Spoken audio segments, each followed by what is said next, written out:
ओम शांति। आज की मुरली का मंथन करेंगे। मीठे बच्चे, बाबा आए हैं कांटों को फूल बनाने। सबसे बड़ा कांटा है देह अभिमान। इससे ही सब विकार आते हैं।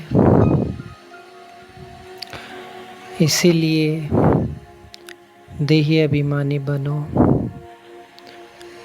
बाबा ने कहा जो देह अभिमान है ना, वो बहुत बड़ा कांटा कहा है बाबा ने।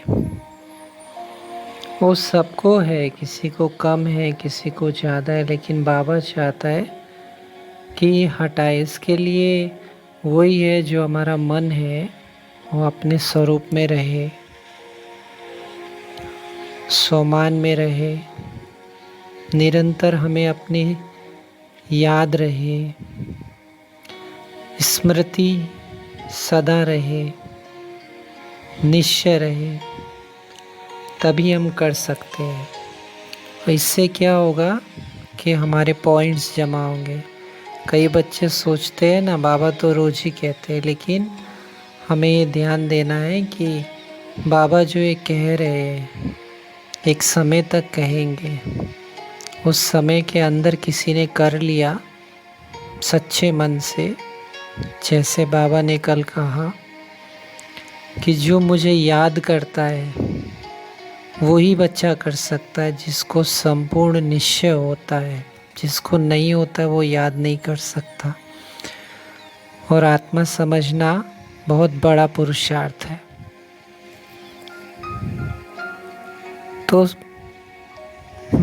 कुर्सी होती है ना सेवा केंद्र में, मैं जस्ट ये देहाभिमान से याद आया, थोड़ा सा हाथ लगा था तो दूसरा जो भाई था मुरली सुन रहा था, उसने हाथ रख दिया, साइड में कर दो हाथ को।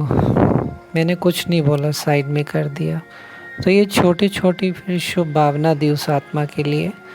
तो सब जो भी मुरली सुनते, सेवा करते, बड़े बड़े लोग हैं, सब में देह अभिमान है। कोई मान के पीछे, कोई शान के पीछे, कोई नाम के पीछे भाग रहा है। लेकिन जो आत्मिक स्थिति में रह के कर्म करता है, उसका कर्म देवता जैसा कर्म होता है। और बाबा को वो पसंद है, क्योंकि बहुत कम बच्चे पास होंगे, बहुत कम बच्चे पास विद ऑनर बनेंगे, बाकी 99% फेल है। ये सच्चाई है, क्योंकि इस समय देही अभिमानी वही बन सकता है जो बिल्कुल वैराग्य वृत्ति होता है, जैसे ब्रह्मा बाबा। आप देखिए लास्ट के समय में वो 2 साल तक बिल्कुल कुटिया में रहे। कहाँ था सुख सुविधा, कुछ भी नहीं थी। अभी वो कुटिया इतना डेवलप किया है, कल को एसी भी लगा दे।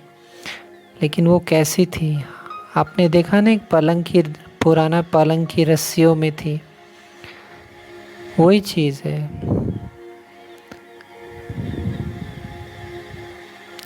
तो जो सुख सुविधा में रहेगा वो मुश्किल है। वहाँ सुविधा में भी रहे लेकिन वो डिटैच रहे, जैसे गुलजार दादी डिटैच थी। तो बहुत कम बच्चे पास होंगे ना, क्योंकि निश्चय ही नहीं है। सबसे बड़ी बात है, खाली ऊपर से निश्चय, अंदर से निश्चय वाले बच्चे अलग होते हैं। हमें तो देखिए गर्व करना चाहिए कि बाबा आए और देश का प्रधानमंत्री भी मेडिटेशन करने लक्षद्वीप वहाँ चले गए, साउथ में पहाड़ के अंदर। 46 घंटे हो गए उनको मेडिटेशन करते हुए, वो भी नींबू पानी पे। देश के राष्ट्रपति भी, हम मोटे लेवल पे हम कह सकते भगवान है, लेकिन उसकी बात पे चलना, इम्प्लीमेंट करना। छोटा सा ही चेक कर लीजिए ना, आज पूरे दिन भर में देखिए हम बाबा को कितना याद किए। इसलिए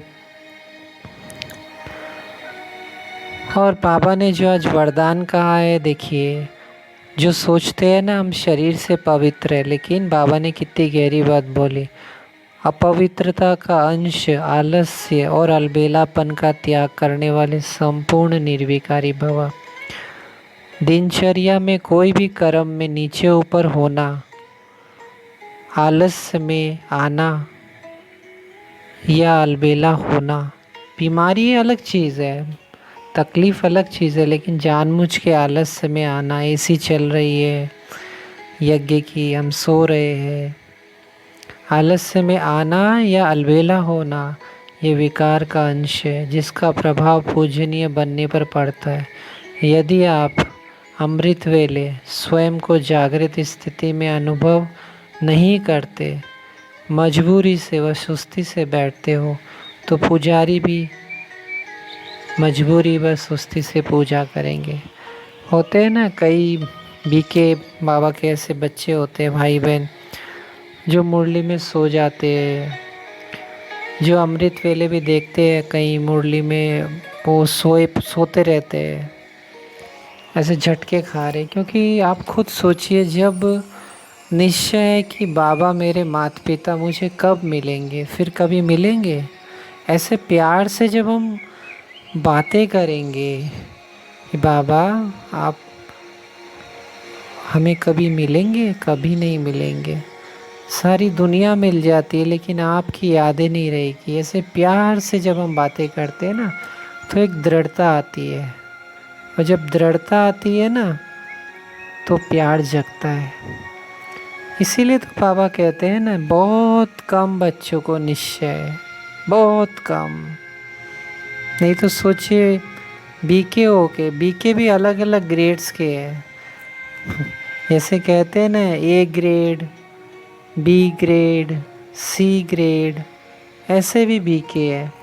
कई बाबा के बहुत अच्छे बच्चे ए ग्रेड में जो मुरली पर ध्यान देते हैं, जिनमें रॉयल्टी होती है, जिनकी वाणी, जिनकी चलन, जिनकी सोच, जिनके संकल्प, जिनकी दृष्टि बहुत ऊंची होती है, जो बहुत बेहद में होते हैं, जो सच में मीठे होते हैं। एक ए ग्रेड के बीके, एक बी ग्रेड के बीके होते हैं, तो थोड़ा सा मुरली पे ध्यान देते हैं, जो देह अभिमान में मिक्स अलॉय में चले जाते हैं, जो थोड़ी ज्ञान की बात करते हैं, थोड़ी मिसबिहेव की बात करते हैं।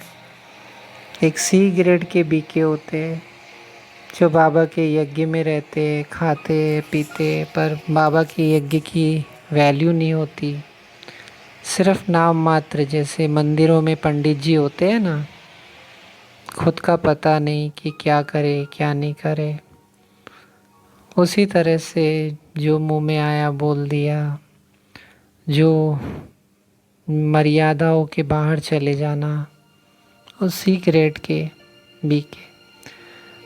तो हमें अच्छे बच्चों का संग, तभी तो बाबा ने कहा ना आज कि सेवा भल करो लेकिन व्यर्थ खर्च नहीं करो। इतना पैसा यज्ञ में आता है, ये बाबा के यज्ञ का पैसा है, हम कैसे खर्चा करते। हमें किसी को बोलना नहीं है बाहर, जैसे कई जो सी ग्रेड के होते हैं वो सोशल मीडिया पे डाल देते हैं, हमें ऐसा नहीं करना। लेकिन भगवान देख रहा है ना एक्चुअली, हम थोड़ी कानून हाथ में लेंगे, भगवान देख रहा है। आज बोला ना कि जो ऐसे सोएंगे अमृत वेले में, हम क्यों किसी को जगाए, प्यार से जागेंगे ना। हमारे बोलने से तो भले ही जाग जाए, लेकिन अंदर से तो प्यार नहीं है ना बाबा के लिए।